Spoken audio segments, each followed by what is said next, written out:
Hello guys, welcome to my channel VC vlogs. ఇవాళ మేము కార్తీక మాసం లాస్ట్ సోమవారం అని చెప్పి సముద్ర స్నానం కోసం అని చెప్పి మచిలీపట్నంకి వచ్చామన్నమాట.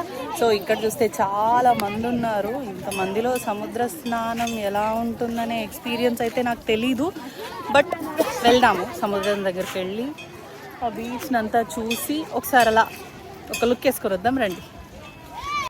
విజయవాడ నుంచి మచిలీపట్నానికి ఒక 2 hours డ్రైవ్లో మేము వచ్చేసామన్నమాట. యాక్చువల్లీ పొద్దున్నే బయలుదేరదాము అని అనుకున్నాము, కానీ చిన్నోడితోటి పొద్దున బయలుదేరడం అనేది ఇంపాసిబుల్ అన్నమాట. మేము వచ్చేసరికి 12 అట్లా అయింది. బట్ చూడండి 12ంటికి కూడా ఎంతమంది జనాలు ఉన్నారో.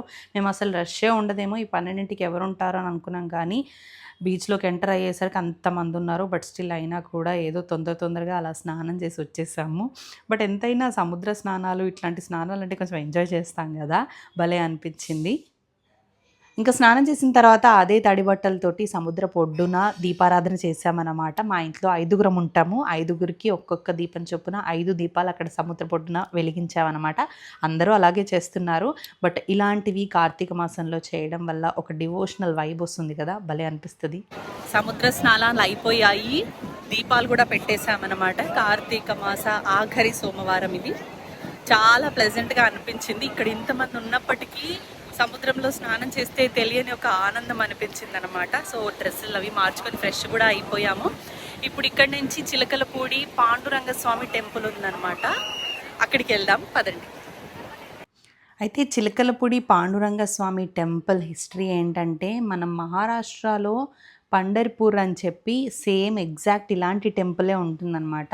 అదే అంటే ఆ టెంపుల్ ఎవరైతే కట్టించారో మహారాష్ట్ర నుంచి భక్తుడు వచ్చి ఇక్కడ ఈ టెంపుల్ కట్టించి ఇక్కడే ఉండేవాడనమాట. ఆయనే ఇంత అద్భుతంగా ఇలాంటి టెంపుల్ మనకు అందించడం నిజంగా మనం చేసుకున్న అదృష్టము.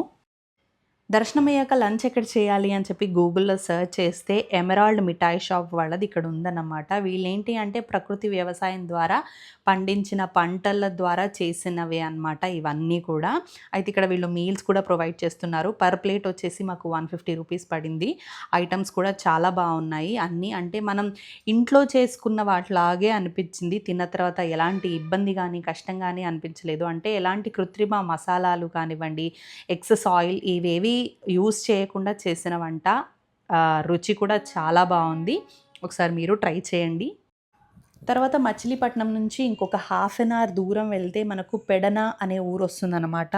ఈ ఊరిలో ప్రత్యేకత ఏంటి అంటే కలంకారీ బట్టలన్నీ కూడా ఇక్కడే ప్రింట్ చేస్తారన్నమాట. మనకు అంటే 2 రాష్ట్రాలకు వెళ్ళే కలంకారీ డ్రెస్సెస్ అన్నీ కూడా ఇక్కడి నుంచే ప్రింట్ అయి వెళ్తాయన్నమాట.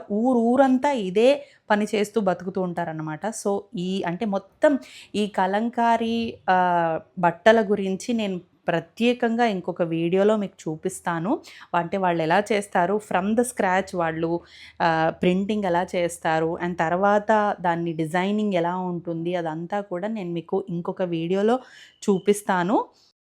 అలా కార్తీక మాసంలో సముద్ర స్నానం చేసి ఫుల్గా ఎంజాయ్ చేసి వచ్చేసామన్నమాట. మరి మీకు ఈ వీడియో నచ్చితే లైక్, షేర్ అండ్ సబ్స్క్రైబ్ చేయండి. బాయ్.